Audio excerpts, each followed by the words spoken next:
जय माता दोस्तों।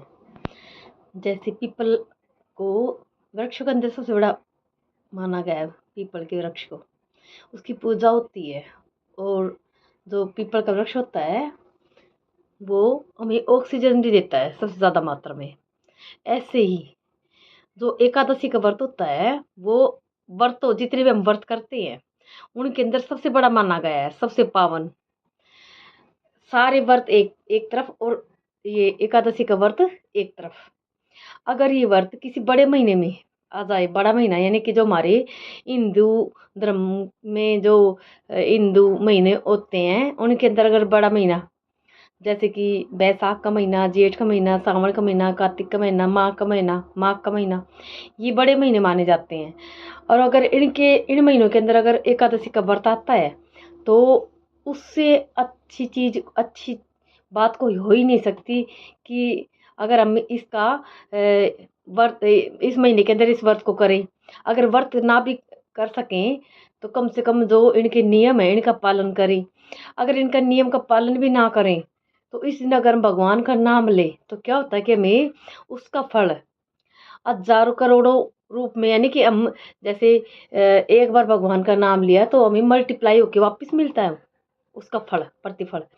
तो ऐसे में अगर बड़े महीने के अंदर एकादशी आती है तो इस दिन आप चाहते हैं कि आपके जीवन में हमेशा सुख शांति बनी रहे, सुख समृद्धि मिले आपको, और किसी तरह की कोई भी आपको कष्ट या परेशानी ना आए, तो इसके लिए आप एकादशी के दिन दो तीन चीजें ऐसी जिनका आप, दो चार बातें ऐसी जिनका आप ध्यान रखते हैं, दो चार चीजें ऐसी जिनका आप निषेध करते हैं, तो क्या होगा कि आपको एकादशी व्रत करने का फल आपको मिल जाएगा।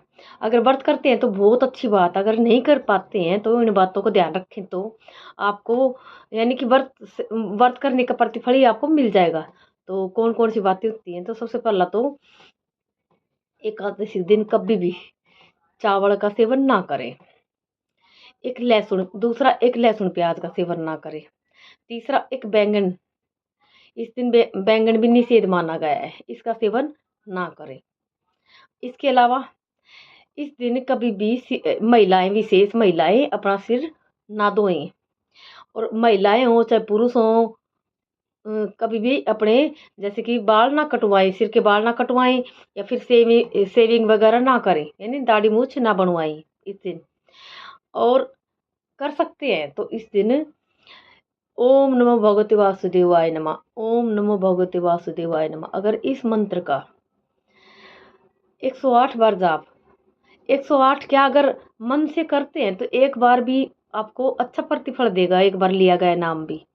और अगर बैठ करके करते तो कम से कम 108 बार, तो कम से कम एक माला फेरे इसकी नाम की जाप करें। और अगर आपसे बैठ करके नाम जप नहीं किया जा सकता तो आप काम करते, जैसे आप किचन में खाना बना रहे हैं, या फिर कोई जेंट्स है ऑफिस में बैठे हैं, दुकान पे बैठे हैं, और लेडीज हैं जैसे कोई अपना घर का कार्य कर रही हैं, तो उस टाइम पे अगर आप इस मंत्र का जाप करते रहते हैं तो तब भी उसका प्रतिफल आपको जरूर मिलेगा। यानी कि आपको इतना अच्छा मतलब आपको फल मिलेगा कि आप सोच भी नहीं सकते।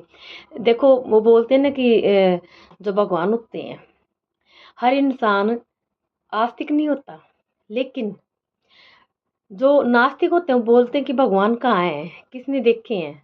लेकिन अगर मन में विश्वास हो तो आत्मा में परमात्मा के दर्शन जरूर भी होते हैं। लेकिन अगर आपका मन में विश्वास हो तो आपका साथ भी जरूर देते हैं। मतलब कि आपके साथ कभी भी कुछ जल्दी से गलत नहीं होने देते।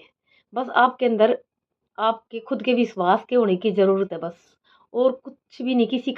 किसी के साथ की आपको जरूरत नहीं है, फिर भगवान आपका पूरा पूरा साथ देते हैं।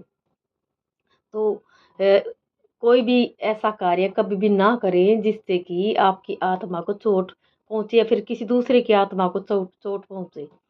तो जैसे एकादशी के दिन एक कार्य और भी अगर आप नहीं करते हैं तो तब भी आपको बहुत अच्छा, आपको प्रतिफल मिल जाता है। तो वो कौन सा, कि इस दिन कभी भी आप जो संभोग क्रिया होती है अगर इस दिन नहीं करते हैं मान के चलिए आपको मतलब कि जीवन में आपकी जो परेशानियाँ कठिनाइयाँ हैं जो आपकी, वो ऐसे गायब हो जाएँगी कि आपको पता भी नहीं चलेगा। यानी कि आपको एकादशी के व्रत का जब व्रत नहीं कर पाते हैं, तो अगर इन बातों का ध्यान रखते हैं, तब भी आपको एकादशी व्रत करने का प्रतिफल पूरा-पूरा आपको मिल जाता है। जय माता दी।